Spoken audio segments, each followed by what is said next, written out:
Umayos kayo. Ito raw ang mensahe ni Pangulong Ferdinand Marcos Jr. sa mga senador sa gitna ng nagpapatuloy na tensyon sa Senado. Ayon kay Palace Press Officer Claire Castro, hindi ko konsentihin ng Pangulo ang mga kaguluhang nagaganap sa mataas na kapulungan.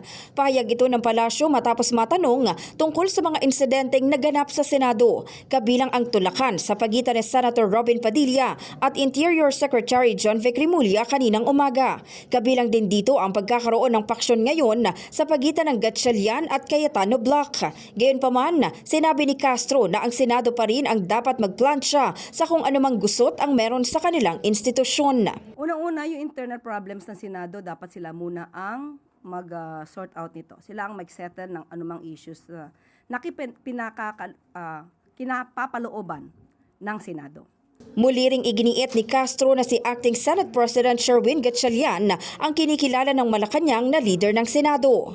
But as far as the palace is concerned, kinilala na po natin ang liderato ni Acting Senate President Sherwin Gatchalian. So kung ano man po ang kanyang ibibigay na mensahe sa ehekutibo, yun po ang ating kikilalanin. Pero sa press conference ni Senator Alan Peter Cayetano nitong hapon, sinabi nitong hindi umano ang tunay na Senado ang sinusuportahan ng Malacanang. Tugon dito ni Castro, nakabatay ang pagkilala ng ehekutibo sa rule of law at sa naging boto ng 12 senador na bumuo ng bagong mayorya sa mataas na kapulungan.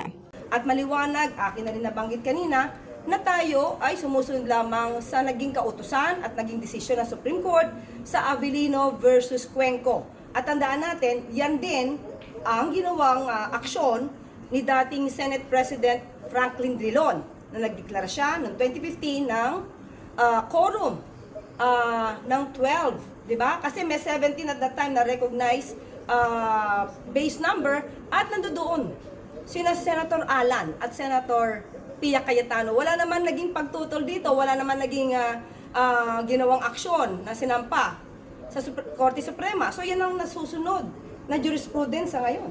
Samantala, sinabi rin ng palasyo na handang umaksyon agad si Pangulong Marcos sakaling formal na humiling ang Senado ng isang special session upang matalakay ang mga naantalang panukala at iba pang mahahalagang usapin.